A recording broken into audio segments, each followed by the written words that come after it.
While this podcast isn't rated explicit, the content may not be suitable for younger listeners. Welcome to Sex for Saints, the Christian couple's guide to great sex. I am your host, certified sex and marriage coach, Amanda Lauder. This is episode 365, Who Controls the Sex in Your Marriage?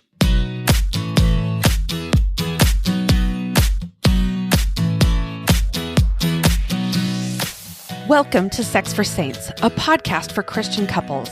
My goal with this podcast is to help enlighten, educate, and inspire you to understand yourself, your spouse, and your sexuality better. I talk about sex in a way you probably haven't heard before. I'm bold, I'm direct, but I keep everything in line with my strong Christian values. Are you ready? Let's go. Hello, everyone. Welcome back to the podcast. Have you ever felt like your spouse, specifically the one who desires sex less often, holds all the control in your sexual relationship? Perhaps you're the one who wants sex more, feeling like you're constantly waiting, hoping, or even pleading for them to say yes.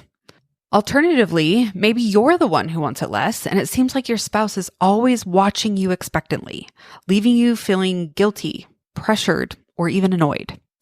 If sex in your marriage feels like a power struggle, something needs to change. Today, we're going to break down why the lower desire partner often dictates the frequency of sex, what responsibilities come with that role, how the higher desire partner can shift their mindset to feel more empowered, and ultimately how to build a sexual partnership instead of a power dynamic. So at first glance, it seems obvious that sex can't happen unless both partners agree, making the person who wants it less the one who determines when, if, and how it happens. However, let's delve a little deeper. This situation is not a result of intentional control, where one partner might say, I'm going to withhold sex to gain power. In many cases, the lower desire partner doesn't even want to be in that position. They simply find themselves there because of the complexities of human motivation and relationships. So to illustrate, consider a non-sexual example.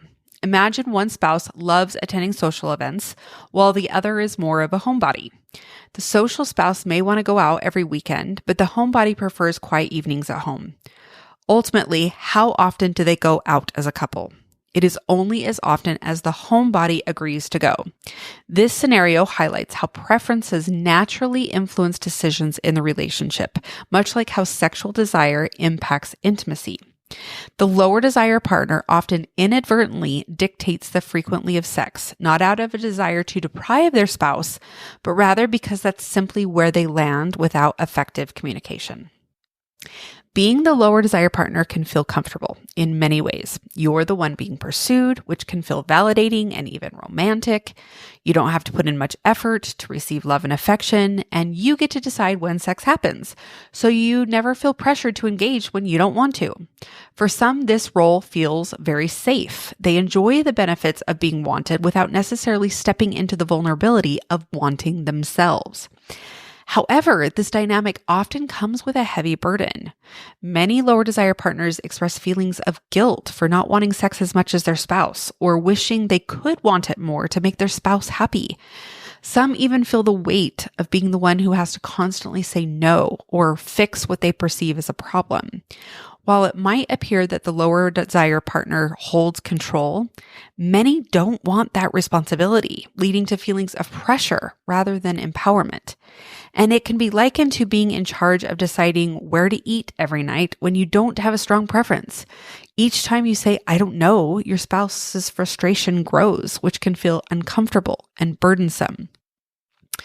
So what happens if maybe all of a sudden positions flip? After years of being the lower desire partner, you may experience a shift where your desire level changes. Common reasons for this shift can include hormonal changes, such as those occurring to pregnancy, postpartum, or menopause. It can come from emotional growth that sparks newfound curiosity about sex, or even external factors like children growing older, which can create more mental space for desire. Sometimes it can be as simple as a partner working on their confidence, making them feel more attractive to the other. So when a reversal occurs, it can be really eye-opening for both partners. For instance, let's say Sarah was always the lower desire partner in her marriage. She enjoyed sex, but was It was never really at the forefront of her mind. So after years of self-development work and a newfound appreciation for her body, she started to crave more sexual connection. But suddenly her husband, who had been the one pursuing her, wasn't as engaged. He might be stressed from work, dealing with aging parents, or simply just not used to being in the position of being the lower desire partner. This role reversal can lead to shock and confusion for both of them. For years, Sarah had assumed that wanting sex was easy, but now she was realizing that rejection hurts. And these moments can create either resentment or understanding, depending on how the couple navigates this change. Hey there, listeners. Exciting news. I'm opening up a few spots for one-on-one coaching again, and I'm thrilled to work with both men and women this time. If you're looking to transform your intimacy and relationships, this is your chance. Our coaching journey will span 12 weeks, giving us the time and space to make real, impactful changes. Interested? Head over to my website for more information and to secure your spot. Don't wait too long. These spots will fill up fast. Let's work together to create the relationship you've always dreamed of. The truth is, control isn't even real. While we often like to think we're in control of our relationships, circumstances, or even our own desires, control is merely a comforting illusion we use to avoid discomfort. We can't control our spouse's desire, how often they initiate, or even our own desire, which fluctuates based on hormones, emotions, stress, or various life circumstances. Instead, what we can control is how we respond to these dynamics. You get to decide how your spouse not wanting sex influences how you feel about yourself and your marriage. So instead of trying to control sex in your marriage, consider focusing on co-creating a fulfilling experience together. This perspective shift can be incredibly freeing. Great sex isn't about control, it's about connection. So if you're the higher desire partner, it's easy to feel powerless in the dynamic. However, you are not entirely powerless. There are ways to reclaim your sense of agency without feeling resentment towards your spouse. First, it's essential to stop viewing sex as something your partner grants you. If you perceive your spouse as the gatekeeper while you feel like a beggar, frustration will inevitably rise. Instead, approach sex as a collaborative part of your marriage. Ask yourself reflective questions like, am I creating a space where my partner feels emotionally safe and connected? Am I making sex enjoyable for them, or is it mostly about my own pleasure? Have I taken the pressure off sex so my partner has room to want it rather than feeling obligated? Additionally, it's crucial to develop your own sexual identity. Your sexuality isn't just about your spouse, it's about you too. So take time to explore what truly turns you on. Are you confident and expressive in your own sensuality? Are you showing up in the relationship as someone who is attractive, not just physically, but also emotionally and mentally? When you take ownership over your sexuality, you stop relying entirely on your spouse to dictate your fulfillment. And rather than viewing the lower desire partner as the one in control and the higher desire partner as the one waiting for permission, consider reframing the entire dynamic. The lower desire partner can step into curiosity instead of avoidance, while the higher desire partner can embrace self-awareness and self-validation rather than frustration.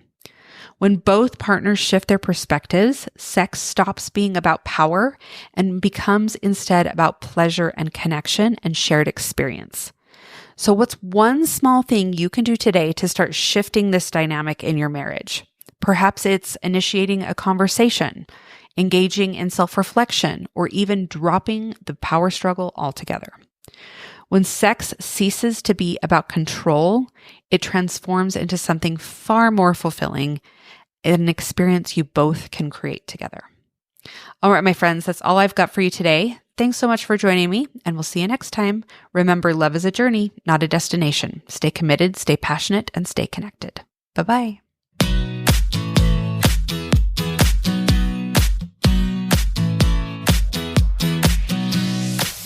Like what you're hearing on this podcast? Make sure you hit subscribe so you don't miss a single episode. Don't forget to leave me a review and share it with your friends.